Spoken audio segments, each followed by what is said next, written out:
अब Bollywood film industry के कई सारे सुपरस्टारों के आपको डुप्लीकेट मिल जाएंगे। ये सारे डुप्लीकेट इन सभी कलाकारों की कार्बन कॉपी ही लगते हैं। बोलचाल से लेकर इनके चलने का ढंग भी काफी मिलता जुलता नजर आता है। कई सारे ऐसे भी डुप्लीकेट हैं जिन्हें देखने के बाद आपकी भी आंखें चकाचौंध हो जाएंगी। अब ये भले ही डुप्लीकेट अपने चहेते कलाकारों को कॉपी करने की कोशिश करते हैं, लेकिन बॉलीवुड फिल्म इंडस्ट्री में इन्हें कभी भी बड़ा मौका नहीं मिल पाया। लेकिन यहाँ हम आपको इस बात की जानकारी देना चाहेंगे कि बॉलीवुड फिल्म इंडस्ट्री में एक ऐसे सुपरस्टार का भी डुप्लीकेट रहा है जिसे बॉलीवुड फिल्म इंडस्ट्री में कई सारी बड़ी फिल्मों में काम करने का मौका मिला, लेकिन ये डुप्लीकेट कामयाबी को हासिल नहीं कर पाया। हम बात कर रहे हैं देवानंद साहब के डुप्लीकेट किशोर भानुशाली की, जो हूबहू देवानंद साहब की तरह ही दिखते हैं। यहाँ हम आपको इस बात की जानकारी देना चाहेंगे कि देवानंद साहब ने इंडस्ट्री में आते ही कई सारी बड़ी फिल्मों में काम किया और इन्होंने अपने मेहनत और काबिलियत के दम पर काफी नाम और शोहरत भी कमाए। एक ऐसा भी समय था जब देवानंद साहब को लेकर कई सारे किस्से व कहानियां मशहूर थे। देवानंद साहब को लेकर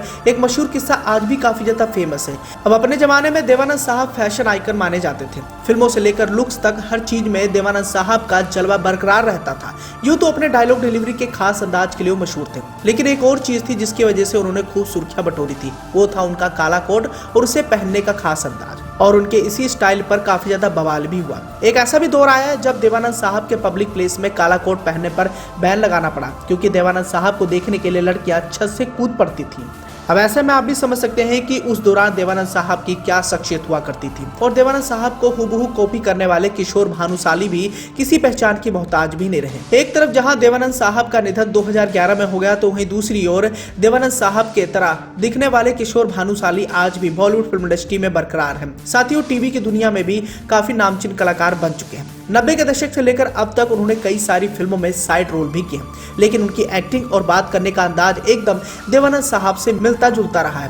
उन्होंने कई सारी फिल्मों में उनके जैसी एक्शन करके लोगों का खूब मनोरंजन भी किया। लेकिन दोस्तों, क्या आप जानते हैं कि देवानंद साहब जैसे बड़े सुपरस्टार के जैसा दिखना उनके लिए सौभाग्य नहीं बल्कि एक शराब बन गया है। वो देवानंद साहब के जैसे दिखते हैं, इसलिए उनको अपने करियर में काफी संघर्षों के दौर से गुजरना पड़ा। उनके हाथ से कई सारी फिल्में भी निकल गई। अभी हाल ही में किशोर भानुशाली ने अपने करियर में हुए उतार चढ़ाव के बारे में खुलकर बातचीत की और अपने जीवन में हुई घटी घटनाओं का भी जिक्र किया। किशोर भानुशाली इस दौरान बताते हैं कि बहुत से लोग इस पर विश्वास नहीं करेंगे, लेकिन देवानंद साहब के समान दिखने की वजह से मैंने अभिनय के कई बड़े बड़े मौके खोए, लेकिन मैंने कोशिश करना कभी भी नहीं छोड़ा। मुझे हमेशा इस बात का विश्वास था कि सब ठीक हो जाएगा, इसलिए मैं कभी भी नहीं रुका और धीरे धीरे चीजें मेरे पक्ष में हो गई। और इसी के साथ ही उन्होंने देवानंद साहब के साथ अपने मुलाकात के बारे में भी जानकारी दी। इस दौरान वो बताते हैं कि मैं बहुत छोटा था जब मैं पहली बार देवानंद साहब से मिला और उन्हें एक्टिंग में अपनी रुचि के बारे में बताया, लेकिन उन्होंने मुझे पहले पढ़ाई पूरी करने की सलाह दी। आज मैं किशोर की आवाज देव का अंदाज नामक 3 घंटे का स्टैंड अप कॉमेडी शो करता हूं,